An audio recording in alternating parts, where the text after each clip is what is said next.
네, 반갑습니다. 예, 오늘도 주님 앞에 나오신 여러분들 주의 이름으로 축원합니다. 미국의 D.L. 무디 목사님만큼 기독교를 부흥시키고 또 이렇게 하나님의 복음을 선명하게 전하시는 목사님도 드물 거라는 거죠. D.L. 무디 목사님은 사실은 초등학교도 제대로 나오지 않은 그런 분이었어요. 그렇지만 복음적인 영감이 있었고 열정적인 그런 설교를 하고 그러면서 수많은 영혼들을 하나님 앞에 이끄는데 힘썼던 분이 바로 D.L. 무디 목사님입니다. 그래서 D.L. 무디 목사님에 대한 그 집회 요구가 굉장히 많았어요. 그래서 한 지역에서 요번에 우리가 무디 목사님을 초청해서 전도 집회 하자라고 얘기를 했어요. 그런데 한참 얘기를 하는데 어떤 한 젊은 목사님이 일어나서 얘기합니다. 아니 강사 목사님이 무디 목사님밖에 없으니까 무디 목사님만이 성령을 독점한 겁니까? 라고 이렇게 얘기를 했다고 합니다. 그랬더니 한 존경받는 원로 목사님이 조용히 웃으면서 말했다고 합니다. 무디만이 성령을 독점하는 것이 아니겠죠. 그러나 분명한 것은 그것은 성령께서 이 시대에 무디를 독점하고 계시다는 사실입니다. 라고 얘기를 했다는 거죠.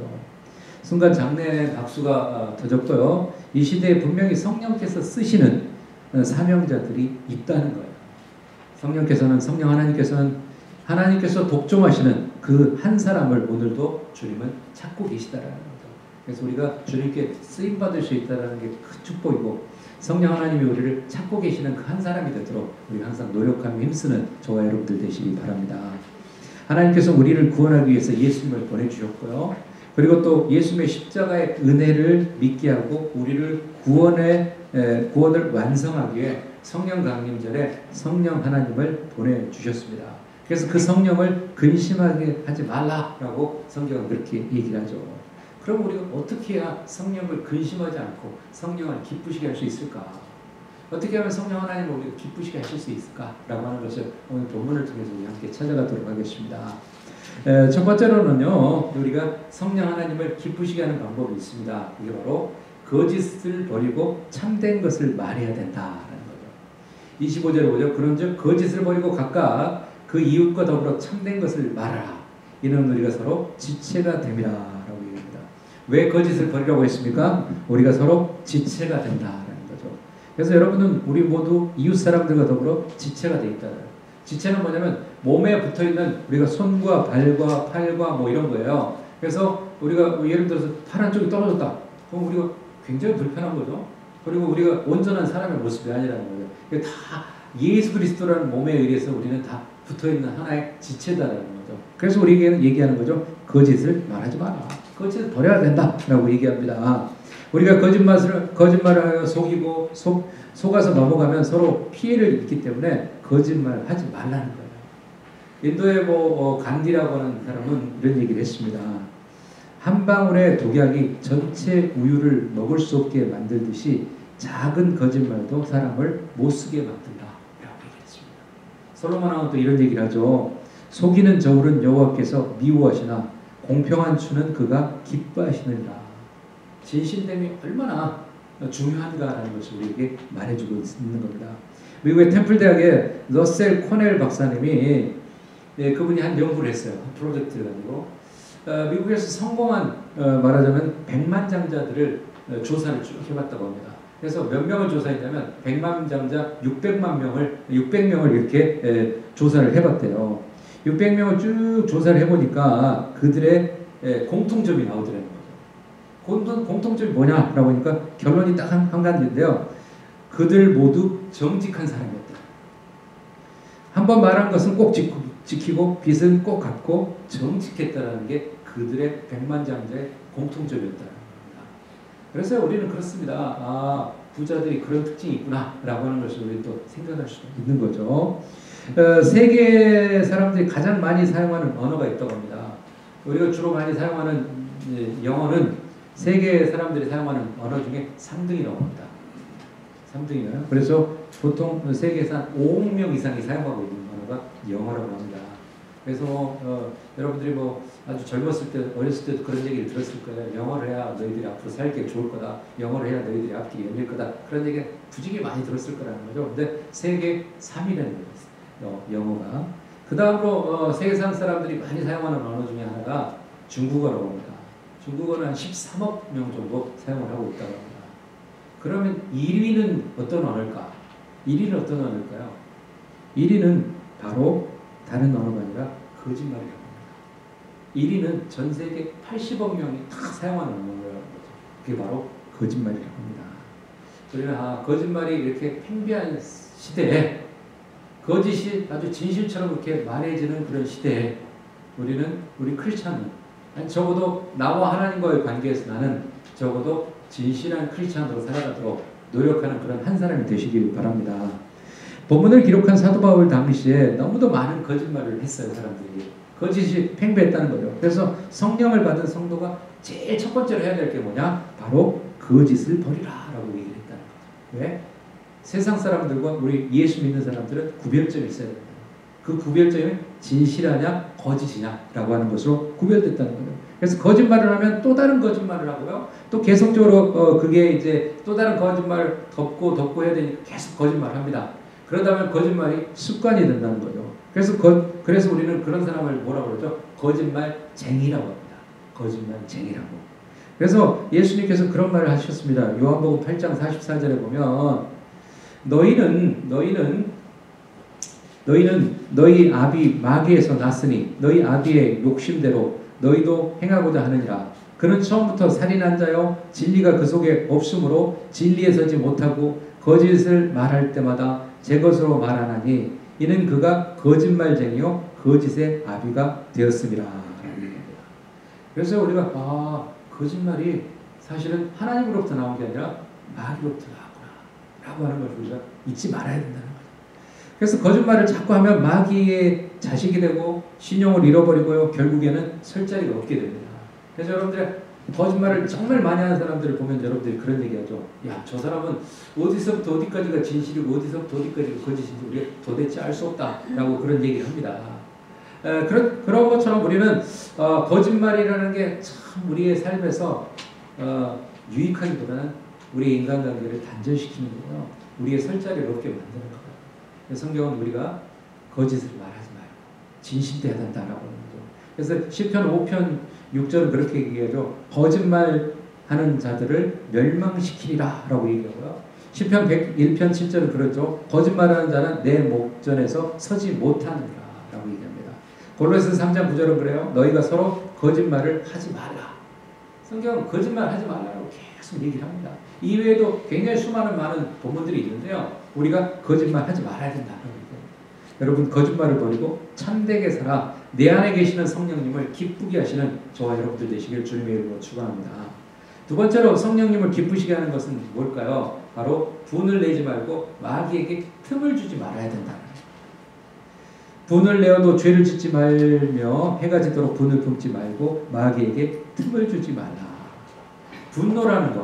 분노라는 것은요, 히브리어는 아프라고 하는 말인데요. 이건 불쾌하다, 깨뜨리다라는 그런 뜻을 갖고 있습니다. 그래서 분노를 하면 우리의 마음의 평강이 깨뜨려지고요. 분노하면 우리의 얼굴 빛깔이 변합니다. 분노하면 입에서 독한 말이 나옵니다. 그러면서 나아가서 거칠게 싸우다가 사람을 죽이기도 한다는 거죠.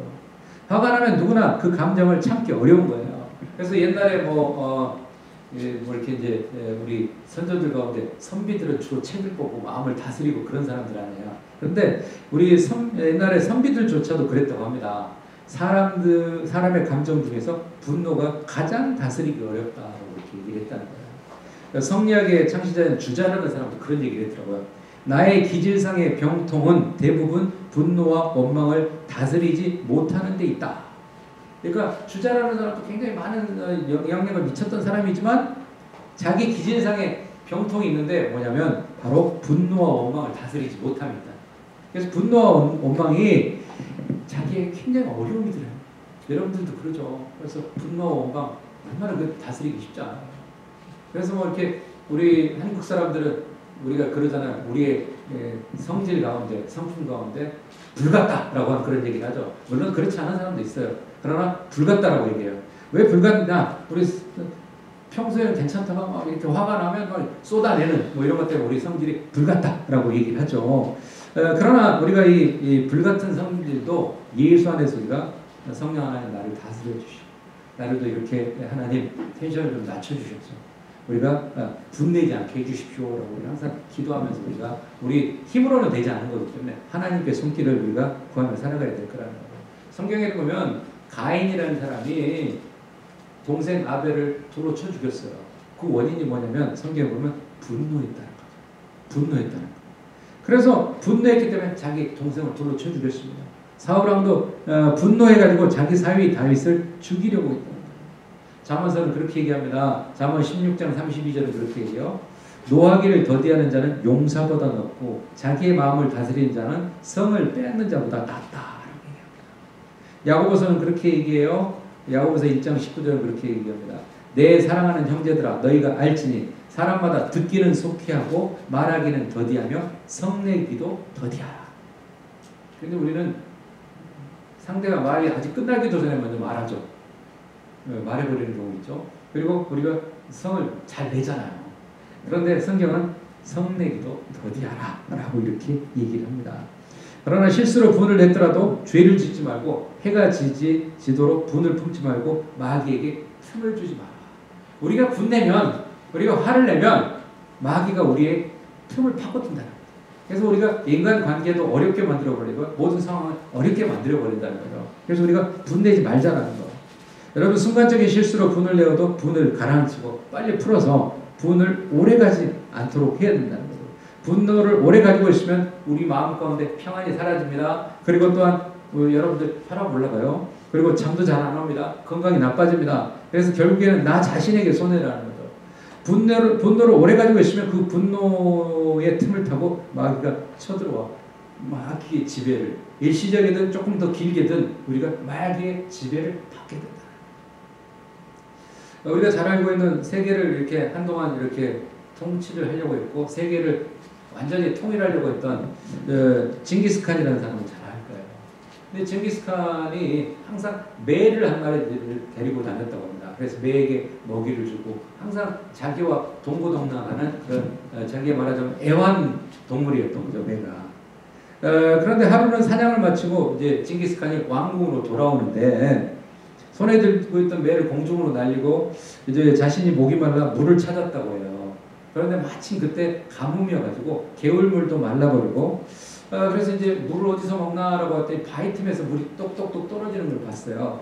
그래서 자기가 이제 물을 먹으려고 그 이제 거기다 이제 말하자면 잔을 갖다 놓고 물을 조금 받았습니다. 그래서 먹으려고 하면 매가 쏜살같이 날아와가지고 그 손을 툭 치더라는 거죠. 그래서 먹지 못하고 한 2번, 3번 그렇게 하다 보니까 이 징기스칸이 화가 난 거예요. 야, 요번에는 내가 한 손에는 잔을 가지고 한 손에는 칼을 가져야겠다. 매가 요번에도 그러면 이 미물이 말이야 주인을 못 알아보고 나를 공격한다. 그래서 이 매를 내가 쳐버려야겠다. 그럼 화가 났어요. 요번에도 진짜 그 물을 뚝뚝뚝 받아가지고 그 잔을 들어서 먹으려고 하는데 매가 달려왔습니다. 날아왔어요. 그래서 이 칼로 그 매를 쳐버렸습니다. 매가 죽었어요. 그래서 이제 매를 이렇게 매 시체를 이렇게 치우려고 이렇게 쭉 하다 보니까 바위 위를 보게 됐어요, 우연히. 그런데 거기에는 죽은 독사의 시체가 샘물 안에 썩어 있었더래요. 그러니까 징기스칸이 그 물을 먹었다면 그 뱀의 독 때문에 이 사람은 죽을 수 있었다는 거예요. 자기를 사랑하는 주인을 위해서 매는 계속 먹지 못하도록 말을 못하니까 그렇게 했었다는 거예요. 그래서 매를 죽인 것을 징기스칸은 아주 크게 후회했다는 거예요. 이처럼 화를 내는 것은 자칫 일을 그르칠 뿐만 아니라요, 대의를 이루지 못한다는 거예요. 여러분, 분노의 작은 불꽃이 커지면 미움이 되고, 미움이 증오가 되고, 증오가 싸움이 되고, 싸움이 결국은 사람을 죽이기도 한다는 거예요. 모세가 이 광야 40년 동안 이스라엘 백성들을 이끌었는데 마지막 가나안 땅을 앞에 보고 모세가 죽게 돼요. 가나안 땅을 왜 못 들어갑니까? 모세가 못 들어갔던 이유가 있었죠. 왜 들어가지 못했을까요? 그건 바로 분노 때문입니다. 분노예요. 그래서 우리는 함부로 분을 내지 말자는 거예요. 여러분 가운데 뭐 그런 사람들이 있어요. 내가 분은 내지만 나는 뒤끝이 없는 사람이야. 나는 한번 딱 쏟아내고 그 다음부터는 뒤끝이 없어. 그렇게 얘기해요. 그래서 멋진 사람인 것 같다. 그런데 그 사람한테 분노를 당한 사람은 어때요? 마음에 상처가 나는 거예요. 저 사람은 뒤끝이 없을지 모르지만 나는 뒤끝이 생겨. 이게 현실이라는 거예요.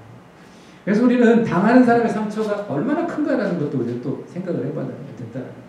성령을 받은 우리는 함부로 분내지 말고 분을 냈다 하더라도 해가 지기 전에 그것을 풀고 마귀에게 넘어가지 않는 여러분들 되시기 바랍니다. 세 번째로 우리는 어떻게 해야 되냐? 도둑질하지 말고 구제하며 선한 일을 해야 됩니다. 도둑질하지 말고 선한 일을 해야 된다. 도둑질하는 자는 다시 도둑질하지 말고 돌이켜 가난한 자에게 구제할 수 있도록 자기 손으로 수고하여 선한 일을 하라라고 얘기합니다. 하나님께서 십계명에서 얘기하죠. 도둑질하지 마라. 출애굽기 20장 15절에 그렇게 명령합니다. 도둑질이라는 것은 남의 물건을 훔치는 거, 뇌물을 받는 거, 높은 이자를 받는 거, 빚을 갚지 않는 거, 사기치는 거, 뭐 월급을 받은 만큼 일하지 않는 거, 땅에 투기하는 거, 도박하는 거, 모든 것들이 도둑질이라고 우리가 볼 수 있어요. 여러분, 도둑질을 중단하고 남을 도우고 착한 일을 해야 성령님이 기뻐하고 인생의 보람을 느끼고 하나님의 축복을 받게 된다는 거죠. 누가복음에는 이렇게 얘기합니다. 누가복음 6장 38절에 이렇게 얘기해요. 주라, 그리하면 너희에게 줄 것이니 곧 후이되어 누르고 흔들어 넘치도록 하여 너희에게 안겨주리니 너희가 헤아리는 그 헤아림으로 너희도 헤아림을 도로 받을 것이니라. 잠언서 11장 25절은 그러죠. 구제를 좋아하는 자는 풍족하여질 것이요 남을 윤택하는 자는 자기도 윤택하여지리라 라고 얘기합니다. 잠언 19장 17절은 그러죠. 가난한 자를 불쌍히 여기는 것은 여호와께 구워드리는 것이니 그의 선행을 그에게 갚아주시리라. 하나만 더 볼까요? 히브리서 13장 16절을 보죠.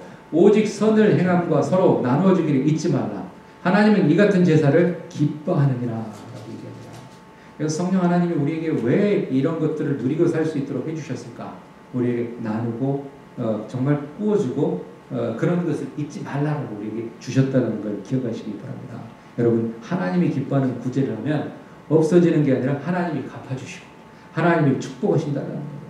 우리가 잘 알고 있는 고넬료라는 사람, 그 사람의 기도와 구제가 하나님의 천사를 보내서 하나님 그렇게 얘기해요. 고넬료야, 너의 기도와 구제가 하나님 앞에 상달되었다라고 성경은 얘기합니다.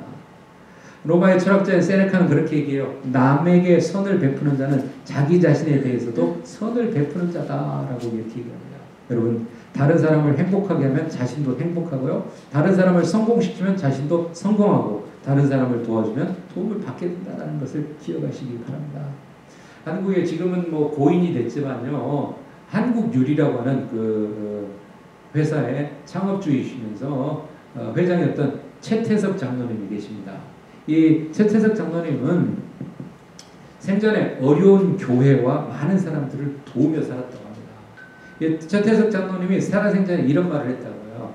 다른 사람보다 무언가 더 가진 사람은 그것이 힘이든 돈이든 지식이든 상관없이 그것을 사회와 이웃을 위해 봉사하는 데 사용해야 된다. 그러면서 그런 얘기예요. 나는 개인적으로 적어도 기업 이윤의 20%는 사회에 환원해야 한다고 생각하고 그러기 위해서 노력해왔다 라고 얘기합니다. 부유하기 때문에 남을 도울 수 있는 게 아니라는 거죠. 남을 돕기 때문에 부유한 사람이 되는 것이다 라고 그렇게 얘기합니다. 남을 돕는데 자기가 가지고 있는 것을 쓸 줄 아는 사람은 참된 부자라는 거죠. 여러분들이 뭐 좋아하는 성악가 가운데 세계적인 성악가 가운데 호세 카레라스라고 하는 사람이 있습니다. 지금 이 사람의 젊은 때 사진인데요.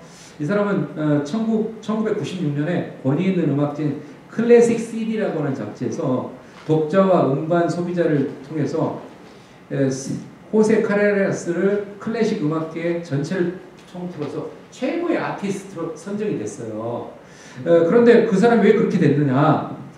세계 레코딩 역사상 1000만 장이 넘는 클래식 음반이 딱 2장이 나왔대요. 1000만 장 이상 팔린 클래식 음악이. 그게 바로 1990년 로마 월드컵의 3 테너 콘서트 CD고요. 1994년도에 LA 월드컵의 3대 테너 콘서트 이 두 가지 많이 1000만 장 이상 팔린 이 CD였다고 합니다.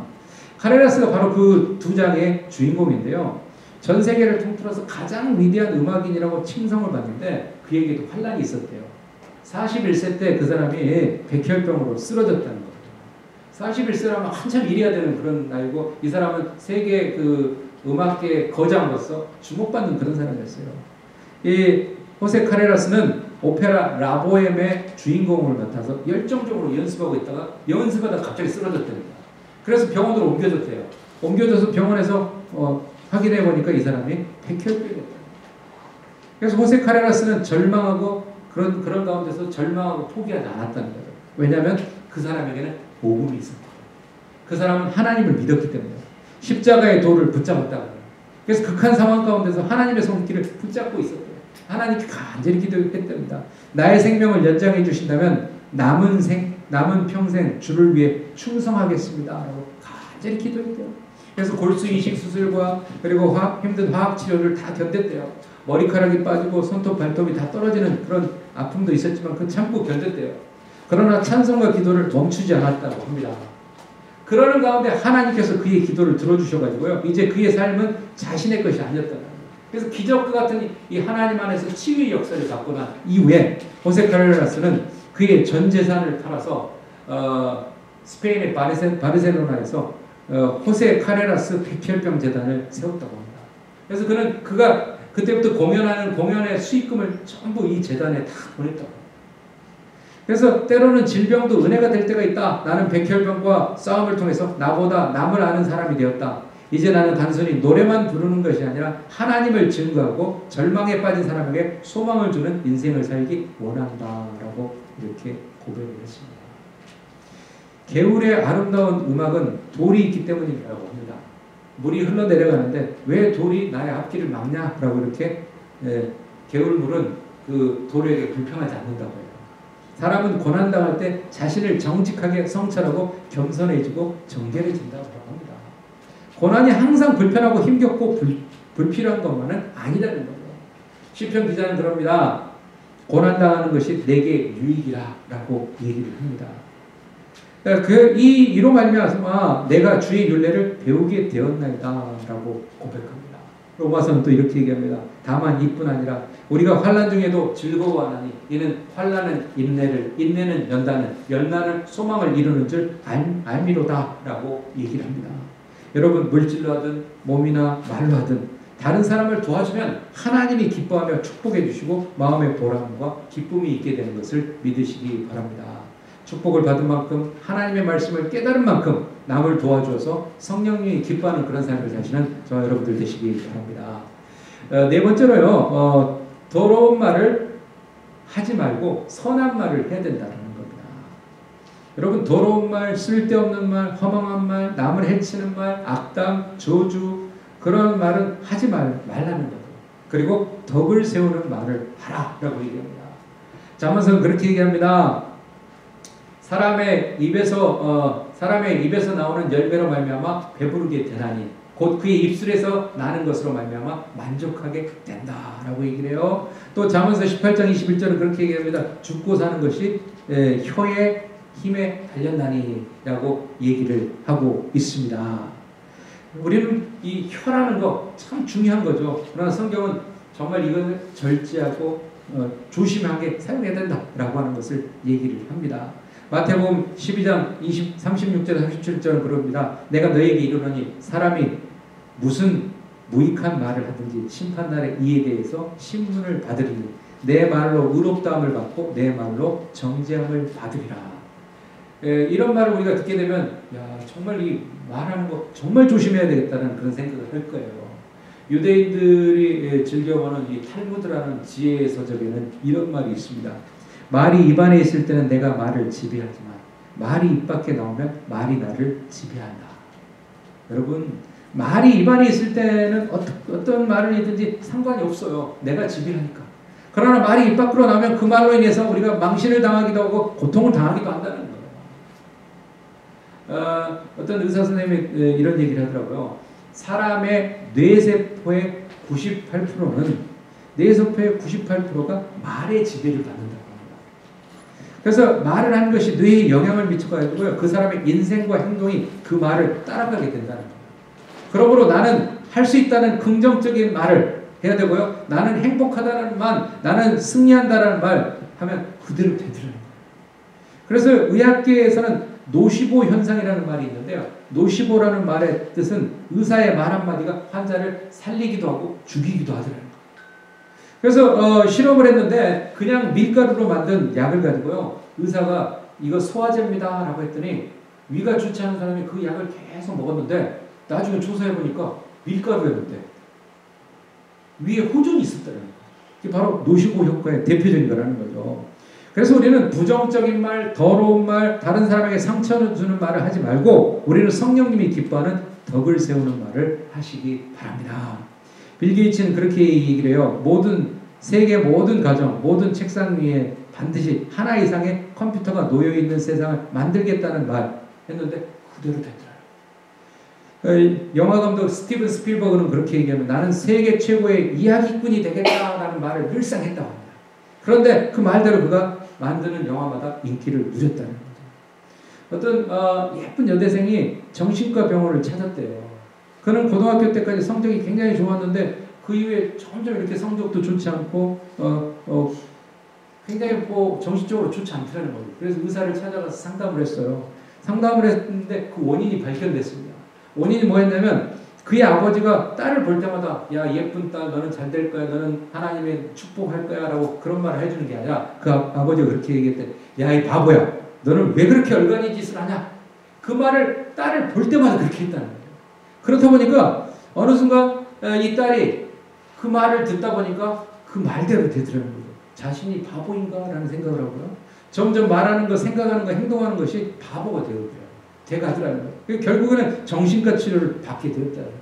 그래서 우리는 우리 자식들에게 긍정적인 말, 축복의 말을 해야 됩니다. 그래서 희망과 용기를 주고 자신감을 심어줘야 됩니다.